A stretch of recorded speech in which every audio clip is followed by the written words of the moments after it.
Salut les Wargamers, c'est Benoît de Wargame Miniature Tuto, j'espère que vous allez bien. Aujourd'hui, je vous propose une nouvelle vidéo dans le cadre de mon projet Bolt Action Père-Fils et je vais vous apprendre à peindre très facilement et très rapidement votre infanterie américaine.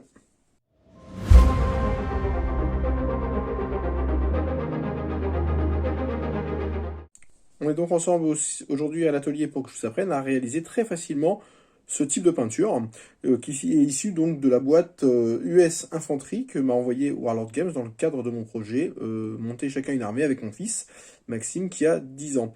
Lui il a pris les Allemands, j'ai pris les Américains et le thème ça va être la bataille des Ardennes. Donc vous voyez, j'ai commencé à faire le socle, il n'est pas tout à fait terminé. Et ça, c'est une peinture qui est très très facile à réaliser parce que je voulais avoir une armée que je vais pouvoir monter rapidement. La boîte d'infanterie US contient 30 figurines et pour vous dire un petit peu ce que j'ai choisi de monter, je suis parti sur 3 unités de 10 personnages avec chacune un commandant, enfin un NCO comme on appelle ça, hein, c'est un sous-officier ou un commandant de l'unité finalement, qui aura donc ce qu'on appelle une SMG, c'est-à-dire Submachine Gun, un pistolet mitrailleur. Je vais mettre également 2 barres dans chaque unité, et le reste, ce sera du fusil, parce que bon, ça reste une arme qui n'est pas très chère dans le jeu. Les barres sont plutôt efficaces, et avec cette configuration, je vais pouvoir monter un petit peu tout type d'unité. J'ai fait le choix de ne pas trop mettre de matériel sur la figurine, pour que ce soit plus facile à peindre. Et on est parti sur une couleur d'uniforme plutôt claire, parce que j'en avais déjà, mais des plus foncés. Et je voulais faire un petit peu la différence. Alors, la première étape, on part déjà sur le montage de la figurine, donc le montage des grappes. On va bien faire attention à ébavurer la figurine. Ébavurer, ça veut dire qu'on va retirer les lignes de moulage. Et on va essayer quand même de prendre des positions qui sont un petit peu originales, un petit peu sympas, pour que vos figurines claquent bien sur la table de jeu. Ça, c'est la première étape. Deuxième étape, on va tout bomber en noir. Donc là, moi, c'est une bombe noire de chez Action, hein, pas besoin. Vous pouvez le faire à l'aéro si vous avez un aéro. Et moi, je trouve que ça fonctionne très bien comme ça, et je fais ça depuis des années, et ça, j'en suis très content.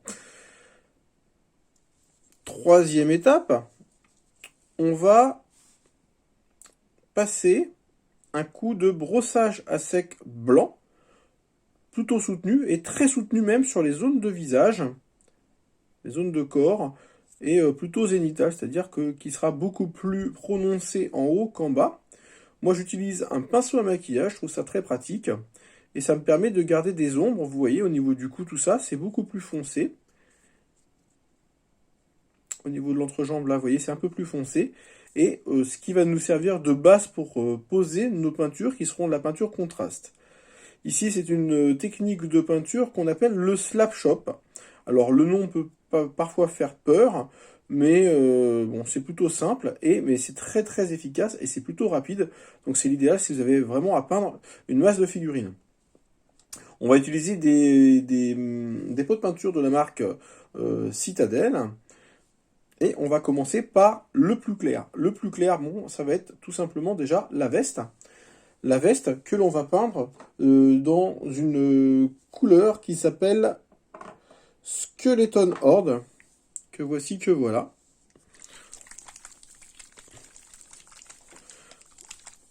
On remue bien. Attention, les pots, ils ont tendance à beaucoup se renverser.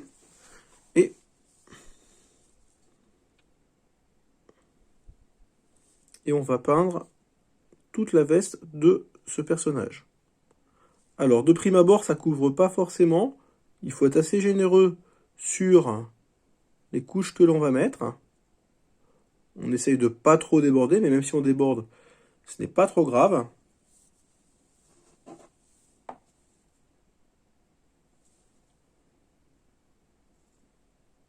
On badigeonne bien. Et là, on peut déjà voir le travail qui a été fait en amont, qui va être super important. À savoir le fait de mettre tout en blanc. Pas trop blanc, pas trop noir. Alors si vous mettez peu de blanc, vous aurez une figurine qui sera plutôt foncée. Si vous mettez beaucoup de blanc, bah, finalement il y aura moins de contraste. Moi j'aime bien quand elles sont plutôt contrastées. Après c'est au choix de chacun. On va bien jusqu'en bas. Et on peut peindre également le breulage. Ça n'a pas d'importance. Une bonne goutte qu'on va bien étaler. On tire bien la peinture dans les creux. Ça c'est très important.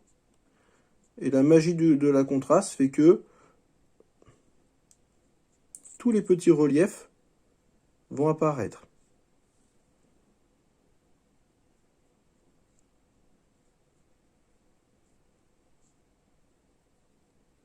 Alors je vous parlais de préparation de la figurine. C'est très important quand vous peignez à la contraste parce que le moindre petit défaut, finalement, va se voir. On risque d'en rencontrer sur notre figurine.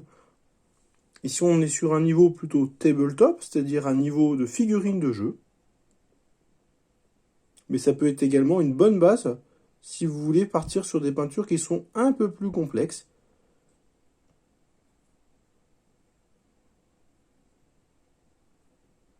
Voilà. On aura l'occasion de revenir dessus. Si toutefois, il manquait quelques petits morceaux, on ajuste en fonction. Donc là, on est plutôt pas mal. Alors, le conseil que je peux vous donner au niveau de la contraste, c'est qu'il ne faut jamais laisser sécher un petit peu et revenir dessus. Il faut travailler vraiment la peinture dans le frais, au risque d'avoir des auréoles qui sont plutôt disgracieuses. Si vous avez oublié quelque chose, je vous conseille de revenir directement dessus une fois que c'est sec. Mais pas travailler quand la peinture est un peu pâteuse. Ça, c'était la première couleur, ce qui va être la veste de notre GI. On continue dans les couleurs claires et on va passer sur la couleur de la peau. Et on va utiliser une peinture qui s'appelle le Guilliman Flesh. On secoue bien, toujours. On fait toujours attention à nos pots de peinture. C'est des peintures qui coûtent cher et qui ont tendance à se renverser très facilement.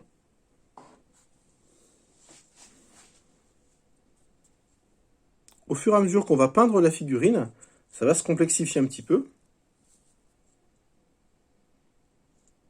Parce qu'on a de moins en moins l'occasion de dépasser, tout simplement. Encore une fois, on est plutôt généreux. On n'oublie pas le coup des deux côtés. Normalement, le coup il doit être un petit peu plus noir.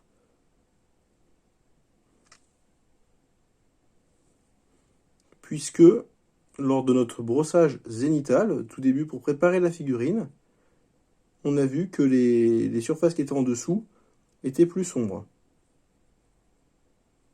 On fait les mains.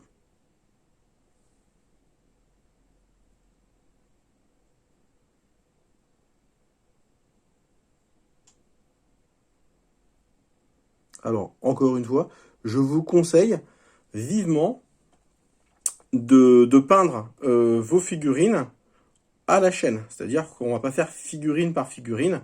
Là, c'est pour la démonstration, mais généralement, on va essayer de le faire de manière à faire toujours la même couleur sur plusieurs figurines. Moi, je l'ai fait par série de 10. Donc là, on a fini notre Guilliman Flesh. Je viens de me rendre compte qu'on avait oublié un élément important de la figurine, qui est les guêtres. Les guêtres, on va les faire la même couleur que la veste, puisqu'on veut quelque chose qui claque, et une figurine qui est plutôt à distance de jeu, qu'on pourra reconnaître très facilement. Alors, au niveau des guêtres, la sculpture est un peu plus fine, et donc il faut bien s'attarder pour bien repérer là où commence la guêtre et là où elle finit par rapport au pantalon notamment. On notera ici à l'intérieur qu'on a encore du noir, c'est normal, c'est ce qui va nous donner davantage de contraste. Si vous peignez votre figurine uniquement sur une sous-couche blanche à la contraste, vous aurez une figurine beaucoup plus claire, hein, mais qui sera finalement, qui aura un petit peu moins de vie. Et c'est un avantage de la technique du slap shop par rapport à de la peinture contraste classique.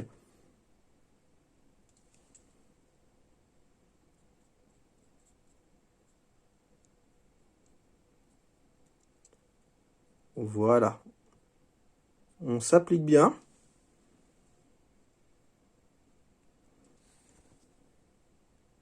Et on regarde qu'on n'ait rien oublié. Ça me paraît pas mal. Et vous voyez déjà, notre personnage commence déjà à prendre vie. On va passer maintenant sur une couleur un peu plus foncée. Et on va passer au pantalon. Le pantalon, il va être peint d'une couleur qui s'appelle le Snakebite Leather, excusez-moi, et qui sera un marron plutôt clair. Voilà comment se présente le pot.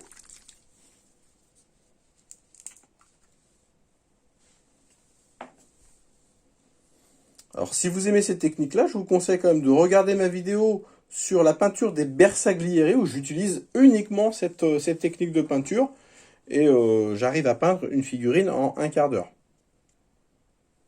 Alors là, on voit que au niveau de la guêtre, il y aura une petite retouche à faire.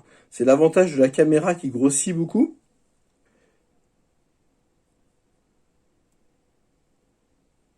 On applique notre marron sur la figurine. Alors ici, il faut faire plus attention parce que justement, on a déjà posé nos peintures les plus claires et le but, c'est de vraiment pas dépasser par-dessus.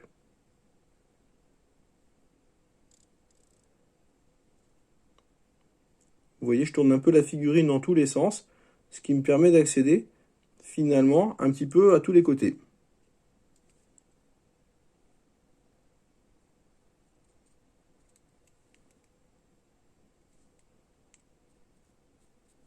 Alors l'armée américaine, je vais vous en parler un petit peu parce que c'est une armée que je joue beaucoup dans le jeu Bolt Action.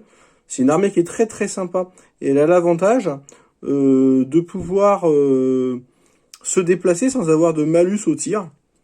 Donc c'est une armée que je conseille vraiment aux joueurs débutants ou aux joueurs qui aiment bien la mobilité. C'est pas une armée qu'on va jouer planquée au fond de la carte. Là c'est une armée vraiment de mouvement, d'action. Et c'est un peu mon style de jeu, donc j'aime beaucoup jouer avec ces personnages-là. Les véhicules, ils sont très nombreux, donc ça c'est vraiment une belle opportunité. Après, c'est pas une armée de début de guerre, même si le jeu Bolt Action permet finalement de jouer des armées parfois un petit peu anachroniques, puisque on peut rencontrer des joueurs qui n'ont pas d'armée de la même période de la guerre que vous. Et là, on se rend compte quand même. Alors, je prends un petit peu de temps parce que avec la caméra, tout ça, c'est pas facile. Mais on va y arriver. Et vous vous rendez bien compte que finalement, avec peu d'efforts, j'arrive quand même à avoir un résultat sympa. Alors encore une fois, hein, c'est pas de la grande peinture, on va pas faire des concours de peinture avec ça, mais on aura une armée plutôt jolie, avec un code couleur qui respectera dans son grand ensemble les uniformes américains de la Seconde Guerre mondiale. L'avantage quand on peint l'armée américaine, c'est que finalement, c'était une armée qui avait beaucoup de couleurs d'uniformes différents. Donc on a des uniformes qui tirent un petit peu sur le vert, plus d'autres plus sur la couleur sable. Moi, ce que je voulais, c'était vraiment marquer la différence entre le pantalon et la veste et les guêtres, ce que je pense avoir réussi à faire. Donc on va laisser sécher un petit peu tout ça, et on va continuer un petit peu notre peinture, avec cette fois-ci la peinture des chaussures et du fusil.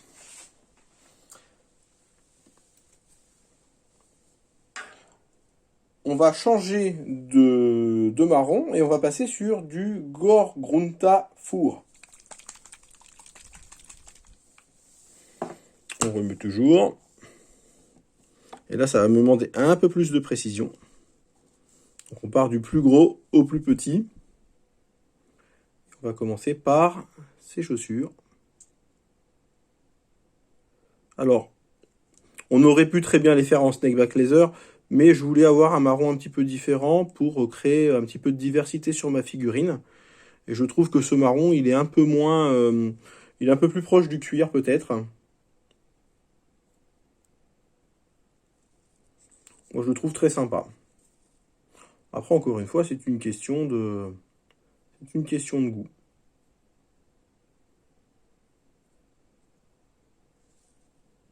Voilà pour les chaussures.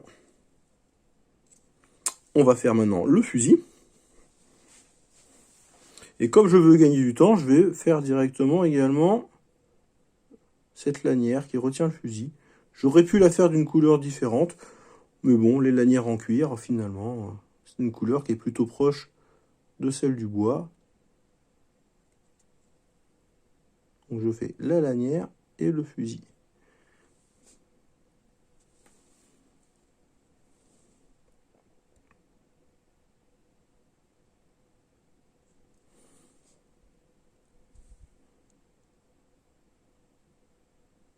Alors cette technique, je l'utilise de peinture de plus en plus, parce que déjà, c'est rapide, et que le résultat, bah, finalement, est plutôt pas mal, et on a la satisfaction de vraiment devoir avancer son projet très rapidement. Ce qui n'est pas toujours le cas avec la peinture traditionnelle.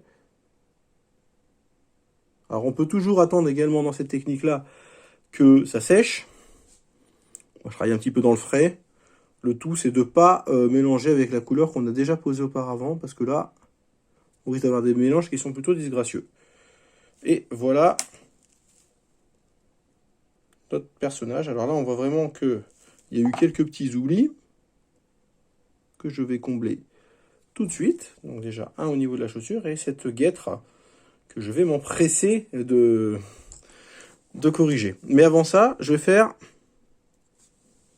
les deux petites lanières du casque. Donc il y en a une ici.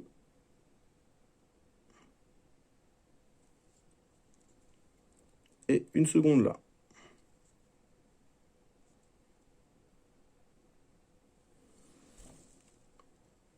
Voilà. Un petit point de blanc encore ici. Alors notre ennemi, ça va être le blanc, hein. Vous l'avez bien compris. Mais là, on est déjà sur un personnage plutôt pas mal et le visage ressort très très bien. Je suis très satisfait par rapport au visage. On va corriger tout de suite cette petite guêtre, puisque c'est le temps de sécher. Donc on repart sur notre Skeleton Horde. Et on en prend un petit peu. Voilà. Alors la technique de peindre et de se prendre en photo après, ou de peindre à la caméra, c'est une bonne technique hein, qui vous permettra également de vous améliorer au niveau de votre peinture. Parce que elle vous révèle finalement tous les défauts qu'on ne voit pas forcément à l'œil nu. Voilà, et j'en vois également ici que je ne voyais pas d'ailleurs à l'œil nu. Et voilà notre petit personnage. Qu'est-ce que vous en pensez? N'hésitez pas à le dire dans les commentaires de la vidéo. Et d'ailleurs, si vous rejoignez la chaîne, n'hésitez pas à vous abonner.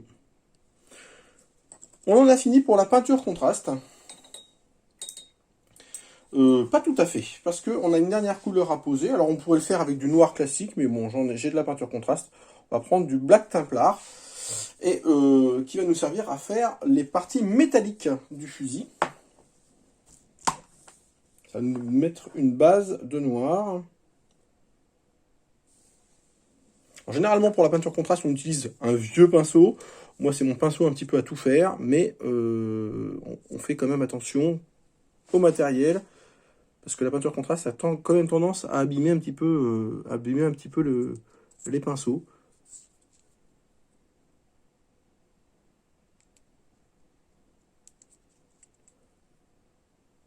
Voilà. On regarde un petit peu les ferrures à ce niveau-là. Partie métallique. Voilà. Et ça me paraît pas mal du tout. La cigarette, on la fera après. On la fera en blanc. Ou on peut la faire en marron si on veut faire un cigare. Au niveau des peintures contrastes, c'est terminé. Je voulais contraster d'ailleurs un peu plus la peinture. Et du coup, ce que je fais, c'est que je vais ajouter un petit peu de peinture classique. Donc je vais utiliser de l'US Olive Drab de chez Valero pour faire le casque, parce que les casques à la peinture contraste, ça donne jamais rien de très beau, de très propre. Et je préfère donc utiliser ce type de peinture pour avoir finalement, alors je vous remontre la figurine test, pour avoir finalement des casques qui sont beaucoup plus sympas.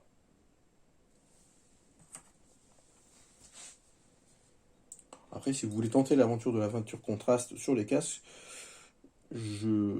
tester, vous verrez, mais je pense que vous en reviendrez parce que c'est franchement pas terrible et que sur des surfaces un petit peu rondes comme ça, ça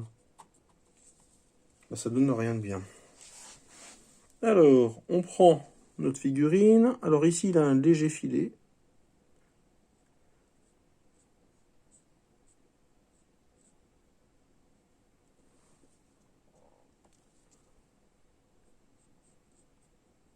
Alors on la dilue avec un petit peu d'eau, hein, bien entendu, la peinture.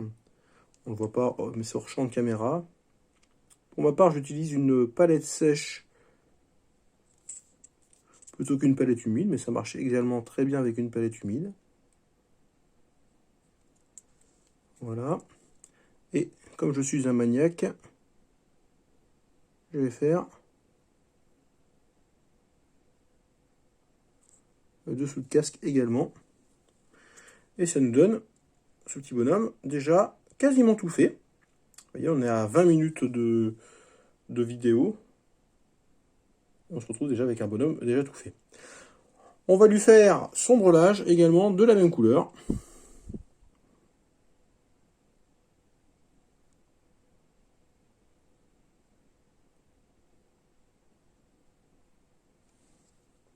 Alors, il n'était pas forcément aussi vert le brelage. Il y en avait des verts, il y en avait des plus clairs, des plus foncés.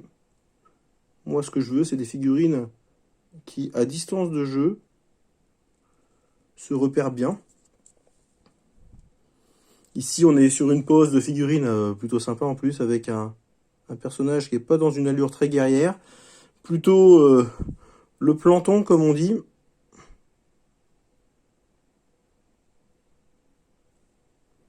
Mais j'aime bien avoir ce type de personnage-là parce que ça passe vraiment partout. Alors, il a également deux petites bretelles.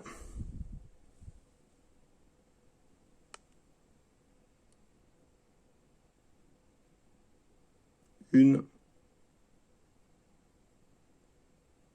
et deux. Je fais également cette partie-là. Et on a les bretelles derrière qui se croisent dans le dos. Alors l'avantage de la peinture contraste, c'est également ça, c'est que ça nous permet vraiment de faire ressortir toute la sculpture de la figurine. Et ça facilite grandement la peinture derrière. Voilà.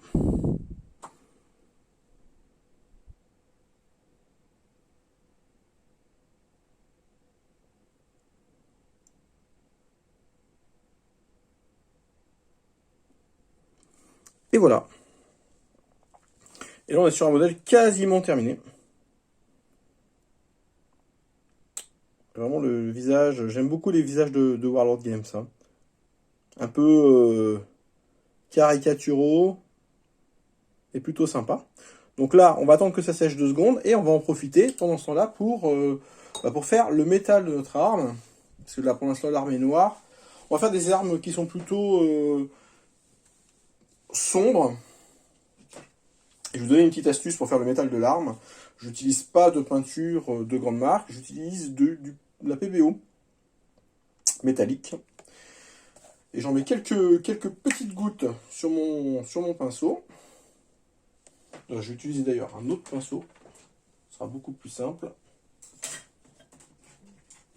Voilà. Pinceau un peu plus vieux. Parce que les peintures métalliques, elles abîment généralement pas mal les figurines. Je mets pas trop de peinture, hein, vous voyez. La peinture, j'aime bien ces pots-là parce que la peinture, je la prends directement ici. Et je vais venir essuyer légèrement le bout. Pour pas avoir trop de peinture, justement.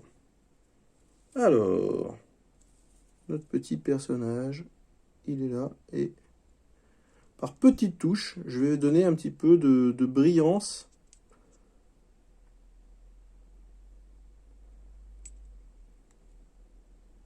à cette arme. En insistant sur certains points hauts pour que, justement, on ait une arme qui soit crédible. Et voilà ce qui est au niveau de la peinture générale. On va faire juste une petite finition lorsque ce sera sec au niveau du casque et du brelage. On va simplement passer une petite couche de shade de Flash Wash, pardon. Pourquoi pas du Strong Tone ou de l'Agrax ou des choses comme ça, parce que c'est un peu trop foncé, et là on aura quelque chose d'un peu moins violent au niveau de ça. On le passe uniquement sur le brelage et sur le casque, pour avoir quelque chose, pour avoir un petit peu plus de relief. Lorsque c'est terminé, on va prendre la figurine et je vais vous montrer ce que c'est. Cela donne, hein. Bon, je ne vais pas le faire devant vous parce que l'instant du temps de séchage. Et puis c'est une vidéo qui n'a pas de coupure. Voilà ce que cela va donner. Donc ça va bien dessiner les creux. Et voilà le type de figurine que vous allez obtenir. Voilà comment peindre votre infanterie. Je vous ai montré une figurine également avec un socle que j'ai commencé. Je vous montrerai dans une prochaine vidéo comment réaliser ces socles très facilement. Là, il n'est pas tout à fait fini, mais lorsqu'il sera fini, il y aura un petit peu d'herbe, il y aura quelques éléments, et ça, c'est très facile à faire. On reprend notre figurine de démonstration, et on va se dire au revoir tranquillement. On fera également une vidéo sur l'armée allemande. Je suis toujours à la recherche d'un schéma de peinture simple, comme pour les Américains. Alors là, je vais faire la cigarette, et je vais finir de peindre tous mes petits éléments avec donc ce Flash Wash. Voilà, j'espère que ça vous a plu et que ça vous aidera à constituer vos propres armées. Les Américains, encore une fois, une armée très plaisante à jouer et très populaire dans le jeu Bolt Action. Je vous dis à très bientôt pour de nouvelles aventures. Ciao, ciao.